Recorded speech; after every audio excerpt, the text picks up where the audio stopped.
బయట అయితే 3 నెలలు, ఫ్రిడ్జ్‌లో అయితే 6 నెలలకి పైనే నిలువ ఉంటుందండి ఇన్‌స్టంట్ టొమాటో పికిల్. ఒకసారి మీరు కూడా డెఫినెట్‌గా ట్రై చేయండి. ఎవ్వరైనా ఈజీగా చేసేయొచ్చు. నేను కరెక్ట్ మెజర్‌మెంట్స్ ఫుల్ లెంత్ వీడియోలో పెట్టాను. కిందన ట్యాగ్ చేస్తాను. ఒకసారి చెక్ చేసేయండి.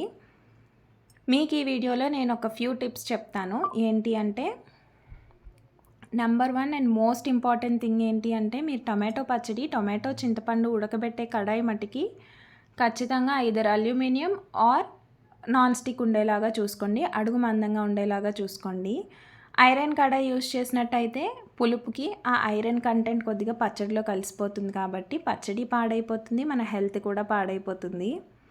అందుకనే aluminium or non stick use చేయండి. నెంబర్ 2 ఏంటి అంటే పచ్చడి పెట్టేటప్పుడు అస్సలు వాటర్ తగలకుండా చూసుకోండి. నెంబర్ 3 మిక్సీ పట్టేటప్పుడు మిక్చర్ అనేది ఖచ్చితంగా కూల్ అయిపోవాలి. మన ఈ టొమాటో చింతపండు ఉడికించింది ఏదైతే ఉందో అది ఖచ్చితంగా పూర్తిగా చల్లగా అయిన తర్వాత మాత్రమే మిక్సీ పట్టుకోండి.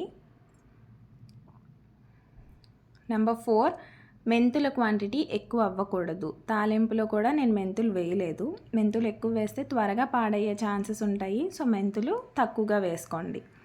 ఇది అన్నంలో, టిఫిన్స్‌లోకి అద్భుతంగా ఉంటది. కొద్దిగా నెయ్యి వేసుకొని వేడి వేడి అన్నంలో కలుపుకొని తిని చూడండి.